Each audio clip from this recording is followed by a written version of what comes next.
تلنگانہ کے دوسرے وزیر اعلیٰ کی حیثیت سے ریونت ریڈی کی آج حلف برداری۔ تلنگانہ کے نئے چیف منسٹر کی حیثیت سے ریونت ریڈی آج یعنی جمعرات کو لال بہادر اسٹیڈیم یعنی LB اسٹیڈیم میں حلف لیں گے۔ تلنگانہ کی دارالحکومت حیدرآباد کے فتح میدان LB اسٹیڈیم میں آج دوپہر 1:04 میں تلنگانہ کی نئی کابینہ کی حلف برداری تقریب منعقد ہوگی، جس کی قیادت ریونت ریڈی کریں گے۔ اس تقریب میں کانگریس چیف منسٹران کے علاوہ پارٹی کے سینئر قائدین بشمول سونیا گاندھی، راہل گاندھی اور پرینکا گاندھی کی شرکت متوقع ہے۔ کانگریس پارٹی کے صدر ملکارجن کھڑگے بھی حلف برداری میں شرکت کریں گے۔ دوسری جانب نامزد چیف منسٹر ریونت ریڈی نے لال بہادر اسٹیڈیم میں تقریب حلف برداری کے لیے عوام کو کھلا دعوت نامہ جاری کیا ہے، جس میں کہا گیا ہے کہ وہ جمعرات کی دوپہر 1:04 پر حلف لے رہے ہیں۔ عوام سے خواہش کی جاتی ہے کہ وہ تقریب میں شرکت کرے۔ ریونت ریڈی نے کہا کہ تلنگانہ میں ایک مرتبہ پھر اندرا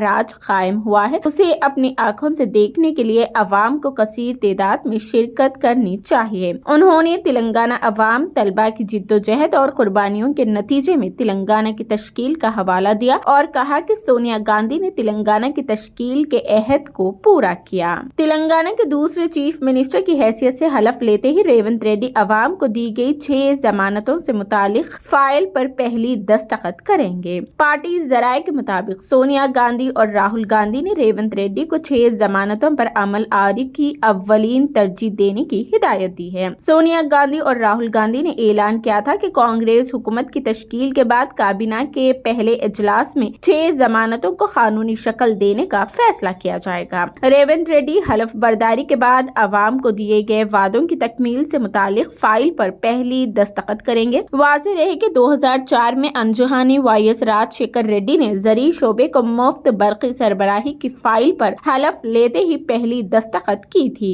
یاد رہے کہ تلنگانہ اسمبلی چناؤ میں سونیا گاندھی نے جن 6 ضمانتوں کا اعلان کیا، اس کے تحت خواتین کو ماہانہ 2500 روپے وظیفہ، 200 یونٹ مفت برقی سربراہی، 500 روپے میں گیس سلنڈر، 4000 روپے ماہانہ پینشن، غریبوں کو مکانات کی تعمیر کے لیے 5 لاکھ روپے کی امداد، کسانوں کو فی ایکڑ 15,000 روپے کی امداد، زرعی مزدوروں کو 12,000 روپے سالانہ، شہداء تلنگانہ کے خاندانوں کو 250 مربع گز اراضی، نوجوانوں کو 5 لاکھ روپے تک تعلیمی امداد، دھان کی فصل پر MSP کے علاوہ 500 روپے بونس، خواتین کو RTC میں مفت سفر کی سہولت، آروگیہ شری اسکیم کے تحت 10 لاکھ روپے تک مفت علاج جیسے اعلانات شامل ہیں۔